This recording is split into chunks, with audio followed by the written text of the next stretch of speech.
এখন আমি আমার বিষয়বস্তুর উপরে যে আলোচনা সেটা আমি আপনাদের সামনে সংক্ষেপে একটু বলি। কিয়ামতের 10টি আলামতের মাঝে শুধুমাত্র একটা আলামতের কথা আপনাদের সামনে উপস্থাপন করেছি। দ্বিতীয় আলামতটা, এই 3টা ভূমিকম্প যখন পৃথিবীতে হবে তখন আপনারা ধরে নেবেন যে ইমাম মাহদী আলাইহিস সালাম খুব দ্রুতই আবির্ভাব হবেন, প্রকাশিত হবেন। ইমাম মাহদী আলাইহিস সালামের নাম কিন্তু মাহদী থাকবে না, ওনার নাম থাকবে মুহাম্মদ। ওনার আব্বার নাম থাকবে নবীজির আব্বাজানের নামের ন্যায় আব্দুল্লাহ, মায়ের নাম থাকবে আমেনা। উনি হবেন খাতুনে জান্নাত হযরতে ফাতেমা রাদিয়াল্লাহু তাআলা আনহার বংশধর, নবীর বংশধর। মারহাবা বলেন। কিয়ামত পর্যন্ত নবীর বংশধর থাকবে, তার প্রমাণ হলো ইমাম মাহদী আলাইহিস সালাম, কারণ তিনি নবীর বংশ থেকে আসবে। খুব মনোযোগ দিয়ে শুনবেন। ইমাম মাহদী আলাইহিস সালাম তিনি পৃথিবীর কোনো উচ্চতর ডিগ্রিধারী বা হায়ার লেভেলের এডুকেটেড পারসন হবেন না। বড় ইউনিভার্সিটি থেকে ফারেক হওয়া উনি কোনো স্কলার হবেন না। উনি সাধারণ একজন, জাগতিক শিক্ষায় শিক্ষিত নয়, এরকম একজন মহা জ্ঞানে জ্ঞানী, আল্লাহ তাআলার জ্ঞানে জ্ঞানী, এরকম একজন ব্যক্তি যিনি পাহাড়ের পাদদেশে বিভিন্ন মরুভূমির ধারে প্রান্তে ভেড়া বকরি চড়াবেন, একেবারেই সাধারণ জীবন যাপন করবেন। এমন একটা জায়গায় তিনি বিচরণ করবেন, বসবাস করবেন, যে জায়গাটা পাহাড় পর্বত বেষ্টিত, আধুনিকতার ছোঁয়াহীন, একেবারেই একটা সাধারণ জায়গা। সেখানে একটা মহল্লায় তিনি বেড়ে উঠবেন।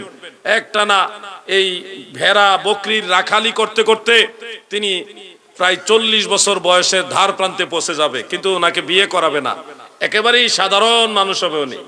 এতটাই সহজ সরল হবেন যে কেউ ওনাকে বিবাহ করাইতেও ইচ্ছা পোষণ করবে না। 40 বছর বয়স হয়ে গেছে, কেউ বিয়েও করাবে না। এই মাহদী আলাইহিস সালাম তিনি 40 বছর বয়সের ধার প্রান্তে এসে কাবা ঘর তাওয়াফ করার জন্য যাবে, হজে যাবে।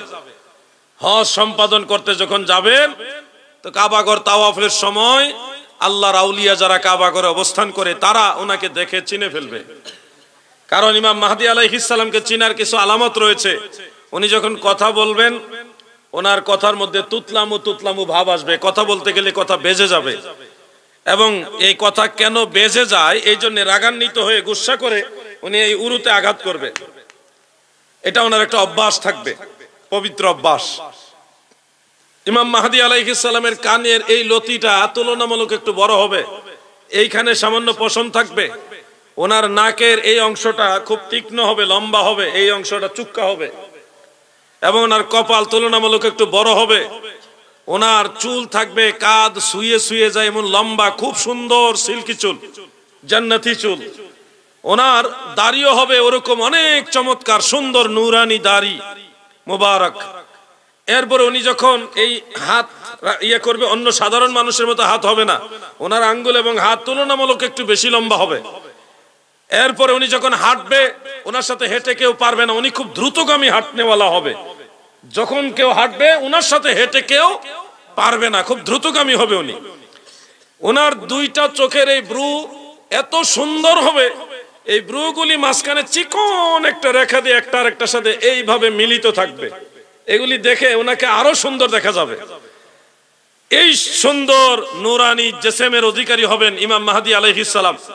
তিনার কথা বলার ঢং, হাঁটার নমুনা, চোখের দৃশ্য, চুল দাড়ি মুবারক, ওনার এই সিনাটা হবে একটু প্রশস্ত, একটু এইভাবে বড় হবে। ওনার কাঁধ হবে এরকম উঁচা, মানে একজন বীর পুরুষ। এই দৃশ্যগুলি দেখে কাবা ঘরে অবস্থানরত আল্লাহর আউলিয়াগণ ওনাকে চিনে ফেলবে। তাওয়াফ শেষেই ওনাকে বলবে আপনি কি মাহদী? উনি কখনোই নিজের থেকে বলবেন আমি মাহদী, উনি বলবে আনা মুহাম্মদ ইবনু আব্দুল্লাহ, আমি আব্দুল্লাহর পুত্র মুহাম্মদ। আমাদের নবীজির নাম মুবারক বিদায় আমরা বলি সাল্লাল্লাহু আলাইহি ওয়া আলিহি ওয়াসাল্লাম। তো এইভাবে বারবার উনি বলবে আমি আব্দুল্লাহর ছেলে মুহাম্মদ। কিন্তু ওই আউলিয়াই কারাম ওনার পিছু ছাড়বে না। তো কিছুদিন ইমাম মাহদী আলাইহিস সালাম মক্কা নগরীতে থাকবে, হজের পরেও কিছুদিন থাকবে।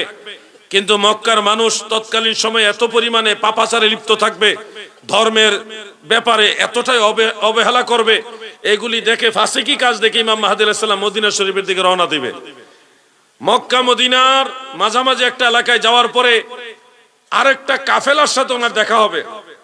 ওই কাফেলার প্রত্যেকটা সদস্যই হলো আল্লাহর ওলি, সুবহানাল্লাহ বলেন। তারা ওনাকে দেখে চিনে ফেলবে এবং ওনাকে ধরে জোর করে আবার মক্কা শরীফে নিয়ে আসবেন। এনে সবাই মিলে চাপ দিয়ে বারবার জিজ্ঞাসা করবে, আপনি কি মাহদি? কোন ক্রমেই তিনি নিজ থেকে বলবেন আমি মাহদি। সুনানু আবি দাউদের মধ্যে উল্লেখ, আকাশ থেকে তখন অদৃশ্য থেকে গায়েবী আওয়াজ হবে, হাজা খলিফাতুল্লাহিল মাহদি ফিল আরদে, জমিনের মধ্যে সে আল্লাহর খলিফা মাহদি, তোমরা তার কথা শোনো, তার আনুগত্য করো, তার কাছে বায়াত গ্রহণ করো। সুবহানাল্লাহ বলেন। তখন ইমাম মাহদি বলবে, হ্যাঁ আমি মাহদি। এর আগ পর্যন্ত উনি স্বীকার করবে না। এরপরে কাবা ঘরে রুকনে ইয়ামান, ওইখানে তিনি দাঁড়িয়ে সমস্ত মুসলমানদেরকে বায়াত করাবেন, হাতে হাত রেখে সবাই বায়াত হবেন। এই হলো ইমাম মাহদি আলাইহিস সালাম প্রকাশের মূল ঘটনাটা। বায়াত হওয়ার পরেই মনে রাখবেন এই কথাগুলো, পৃথিবীর এক অংশ মানুষ ইমাম মাহদি আলাইহিস সালামের বিরুদ্ধে যুদ্ধ করতে যাবে, বিশেষ করে ইহুদিরা, এবং খ্রিস্টানের একটা বড় অংশ মুসলমানদের মধ্যে যারা খারিজি, তারা এক হয়ে ইমাম মাহদিকে ভণ্ড ঘোষণা দিয়ে ওনার বিরুদ্ধে যুদ্ধ করতে যাবে, ওনার বিরোধিতা করবে, ইমাম মাহদি আলাইহিস সালামের বিরোধিতা করবে একটা গোষ্ঠী। আরেকটা গোষ্ঠী তারা যাবে ইমাম মাহদি আলাইহিস সালামের পক্ষে। মনে রাখবেন, যারা ইমাম মাহদি আলাইহিস সালামের বিরুদ্ধে যুদ্ধ করতে যাবে, তারা যখন মক্কা মুকাররমার কাছাকাছি একটা বায়দা নামক মরুভূমিতে গিয়ে পৌঁছবে, তখন আল্লাহ তাআলা ভূমি ধস দিয়ে মানুষগুলিকে মাটির নিচে জিন্দা দাফন করে জাহান্নামে পাঠিয়ে দিবে। ইমাম মাহদির বিরুদ্ধে যারাই যুদ্ধ করতে যাবে তাদেরকে আল্লাহ ভূমি ধস দিয়ে দিবে, মানে অটোমেটিক মাটি চাপা পড়ে যাবে। কিছু মানুষ পিছনে যারা চাপা পড়বে না এমন মানুষকে আল্লাহ রেহাই দিতে চাবে। তখন ওই যারা চাপা পড়ে গেছে তাদের মধ্যে কেউ কেউ বলবে আমাদের বাঁচাও। ওই তাদেরকে বাঁচাইবার জন্য পিছের মানুষগুলি যখন সামনে অগ্রসর হবে, তখন ওই পিছের মানুষগুলিও মাটির নিচে চাপা পড়ে যাবে। মানে ইমাম মাহদি আলাইহিস সালামের বিরুদ্ধে যারাই যুদ্ধ করতে যাবে তাদেরকে আল্লাহ মাটির নিচে চাপা দিয়ে ধ্বংস করে দিবে। আরেকটা গোষ্ঠী যাবে ইমাম মাহদি আলাইহিস সালামের পক্ষে, তারা যাবে খোরাসানের একটা অঞ্চল থেকে। খোরাসান হলো বর্তমানে ইরানের একটা অংশ, আফগানিস্তান, ইরান ওই এলাকার একটা অংশ, যাদের মাথায় কালো পাগড়ি থাকবে, কালো পতাকা থাকবে। এই কালো পাগড়িওয়ালা, কালো পতাকাওয়ালা একটা গ্রুপ, তারা সংঘবদ্ধভাবে বিশাল এক বাহিনী, তারা মক্কা মুকাররমায় যাবে ইমাম মাহদি আলাইহিস সালামের কাছে বায়াত হওয়ার জন্য। আমাদেরকে আল্লাহর হাবিব কি বলেছেন? নবীজি বলেছে, তোমরা যদি মাহদির খবর পাও, সন্ধান পাও, তাহলে বরফের উপরে হামাগুড়ি দিয়ে হলেও ইমাম মাহদির কাছে গিয়ে বায়াত গ্রহণ করবে। কত কঠিন ভাবে বলেছেন। ওই যুবক ভাইরা শোনো, তোমাদেরকে এখন অনেকেই বলে পীর মুরিদি নাই, বায়াত নাই, বলে কিনা? অনেক দল বলে কিনা যে বায়াত, পীর মুরিদি গুলি ভণ্ডামি, বলে কিনা? দেখো, ইমাম মাহদি আলাইহিস সালাম আসার পরেও সবাই ওনার কাছে বায়াত হবে। তার মানে বায়াত যারা ধরে রাখছে এরাই হলো ইমাম মাহদি আলাইহিস সালামের দল। আর বায়াতের বিরোধিতা, পীর মুরিদির বিরোধিতা যারা করতেছে এরা খারেজি, এরা নবীজির দলের লোক না, এরা ইমাম মাহদি আলাইহিস সালামের দলের লোক না, এরা শেষ পর্যন্ত দাজ্জালের দলে যুক্ত হবে। মনে রাখবেন কথাগুলো ভাই আমার। এই খোরাসানের মুসলমানরা ওনার সাথে গিয়ে যুদ্ধ করবেন, ওনার সাথে গিয়ে মিলিত হয়ে কাফের বেঈমানদের সাথে যুদ্ধ করে করে করে করে ছোট ছোট এলাকাগুলি মুসলমানদের আন্ডারে আবার নিয়ে আসবে। এর মাঝে দাজ্জাল প্রকাশ হবে। দাজ্জালের কিছু ঘটনা আপনাদের শোনাইলাম। মরা মানুষ জিন্দা করে ফেলবে, মাটির নিচ থেকে স্বর্ণ, হীরা, মানিক্য এগুলি বের করে দিবে। যেই জমিনে ফসল হয় না, ফসল নষ্ট হয়ে গেছে, এগুলি রাতারাতি ঠিক করে দিতে পারবে। আল্লাহ তার পাওয়ার দিয়ে দিছে। আকাশ থেকে বৃষ্টি হয় না, অল্প সময়ের মধ্যে বৃষ্টি নামায় দিবে। এইভাবে দাজ্জাল অনেকগুলি অলৌকিক ঘটনা দেখাইয়া পৃথিবীর অধিকাংশ মানুষ তার দলে নিয়ে যাবে। এমন একটা অবস্থা যে দাজ্জালের সাথে মোকাবেলা করারও কোনো ক্ষমতা কারো থাকবে না। তখন আল্লাহ তাআলা, একটা বর্ণনায় আছে, দামেস্কের মসজিদে বায়দা, ওইটার মিনারের উপরে, ওই মিনারটা আমি দেখে আসছি আলহামদুলিল্লাহ, ওই মিনারের উপরে ঈসা আলাইহিস সালামকে দুইজন ফেরেশতা ডানাতে করে এনে নামাই দিয়া যাবে। আরেকটা বর্ণনা আছে মসজিদুল আকসা, মসজিদুল আকসার ওই ছাদের উপরে ওনাকে নামাই দিয়ে যাবে দুইজন ফেরেশতা, ওখান থেকে তিনি মই দিয়ে নামবেন। দুইটা বর্ণনাই আছে। তো সেই দুই বর্ণনা মোতাবেক ঈসা আলাইহিস সালাম জমিনে আসবে। তবে অধিকতর নির্ভরযোগ্য হলো ঈসা আলাইহিস সালাম দামেস্কের মসজিদে বায়দার উপরেই নামবেন, কারণ দাজ্জালের মূল আস্তানাই হবে ফিলিস্তিনে। ওখানে দাজ্জাল তার বাহিনী নিয়ে থাকবে, ঈসা আলাইহিস সালাম ওইখানে গিয়া তাকে ঘায়েল করবে। তো তার মানে ঈসা আলাইহিস সালাম যদি দামেস্কে মসজিদুল আকসাতে যায় তাহলে হবে না, ওটা তো দাজ্জালের কেন্দ্র থাকবে তখন। তো মসজিদুল বায়দা দামেস্কে উনি ওখান থেকে অবতরণ করে প্রথমে বাইহাকির সুনানুল কুবরার মধ্যে মুস্তাদরিকে হাকিমের মধ্যে উল্লেখ রয়েছে অলি গলি পার হয়ে তিনি সর্বপ্রথম মদিনা শরীফে যাবেন, রওজা মুবারকে গিয়ে আল্লাহ রাসূলকে সালাম দিবেন এবং রওজা মুবারকের ভিতর থেকে আল্লাহর নবী ওয়া আলাইকুম আসসালাম বলে ঈসা নবীর সালামের জবাবও দিবেন। আল্লাহর হাবিবের রওজা মুবারকের পাশে একটা খালি জায়গাও রাখা আছে যেখানে ঈসা আলাইহিস সালাম ইন্তেকালের পরে ওনাকে ওখানে দাফন করা হবে, এখনো সেই জায়গাটা আছে এবং এটা আব্দুল্লাহ ইবনে সালাম রাদিয়াল্লাহু আনহু থেকে হাসান সনদের হাদিস দ্বারা তিরমিজি শরীফে উল্লেখ আছে ঈসা নবীর মাজার হবে দয়াল নবীজির রওজা মুবারকের সাথে। ঈসা আলাইহিস সালাম রওজা মুবারক জিয়ারত করে চলে যাবেন মক্কা মুকাররমায়, ওইখানে ইমাম মাহদী আলাইহিস সালামের সাথে মিলিত হবেন। এরপর ইমাম মাহদী আলাইহিস সালামের কাছে বায়াত গ্রহণ করবেন। এমত অবস্থায় নামাজের ওয়াক্ত হবে, জামাতের সময় হবে। ইমাম মাহদী আলাইহিস সালাম বলবেন, হে ঈসা ইবনে মারইয়াম, আপনি তো আল্লাহর নবী ছিলেন, আপনি ইমামতি করুন, আমরা আপনার পিছনে নামাজ পড়ব। ঈসা ইবনে মারইয়াম আলাইহিস সালাম তিনি বলবেন, আমি নবী ছিলাম কিন্তু এখন আখিরি নবীর উম্মত হয়ে এসেছি, আপনি আমার মুর্শিদ, আমি আপনার মুরিদ, অতএব আপনি ইমাম, আমি আপনার মুক্তাদি। সুবহানাল্লাহ বলেন। তখন ইমাম মাহদী আলাইহিস সালামের ইমামতিতে ঈসা আলাইহিস সালাম সহ সব মুসলমানেরা কাবা করে নামাজ পড়বে। সেখান থেকে ইমাম মাহদী আলাইহিস সালামের নির্দেশে ঈসা আলাইহিস সালাম বিশাল এক বাহিনী নিয়ে মক্কা শরীফ থেকে রওনা দিবে ফিলিস্তিনের উদ্দেশ্যে, জেরুজালেমের উদ্দেশ্যে। যুদ্ধ করতে করতে ঈসা আলাইহিস সালাম সেই জেরুজালেমের দিকে যখন যাবে, দাজ্জালের সাথে যুদ্ধ করে কেউ পারবে না, কারো ক্ষমতা নাই দাজ্জালের সাথে যুদ্ধ করে জয় বিজয় লাভ করা। কিন্তু ঈসা নবী, ওনাকে আল্লাহ এমন এক মেডিসিন দিয়েছে ওনার নিঃশ্বাসের ভিতরে, ওনার নিঃশ্বাস যখন দাজ্জালের গায়ে লাগবে দাজ্জাল অটোমেটিক মারা যাবে। ওনার নিঃশ্বাসের মধ্যে এমন এক মেডিসিন আল্লাহ দিয়ে রাখছে। সুবহানাল্লাহ বলে। যখন দাজ্জাল তার বাহিনী লইয়া গোটা ফিলিস্তিনে জেরুজালেমে অবস্থান করবে, ওই বাহিনী বিশাল বড় বাহিনী থাকবে, তারা সবাই লাইনে লাইনে দাঁড়াবে ইমাম মাহদী এবং ঈসা আলাইহিস সালামের বিরুদ্ধে যুদ্ধ করার জন্য। এমত অবস্থায় ঈসা নবী জেরুজালেমে প্রবেশ করতেছে, এই সংবাদ যখন প্রচার হবে তখন কি করবে দাজ্জাল? লোকজন ফালাই দিয়ে আসে, ভাগবো, পলাইবো, পলায়ন করব। নেতাই যদি সেনাবাহিনীর প্রধান যদি পলায় যায় তাহলে সৈন্য যারা এরা তো এমনি দুর্বল, তখন মুসলমানরা সেখানে ঢুকবে, মুসলমানরা যুদ্ধ করবে ইহুদিদের সাথে। ইহুদিরা তখন যুদ্ধ বাদ দিয়া পলাইবে বিভিন্ন গাছের আঙ্গিনায়, গাছের ঝোপে ঝাড়ে, দেয়ালের ওই পারে, পাথরের ওই পাশে, এইভাবে লুকাবে। কিন্তু আল্লাহর হাবিব বলেন, পাথরের ওই পাশে লুকাইলে পাথর, বড় বড় পাথর, বলবে এ মুসলমান, আমার পিছনে একজন ইহুদি আছে, তাকে হত্যা করো। পাথর মানুষের মতো কথা বলবে। সুবহানাল্লাহ বলে।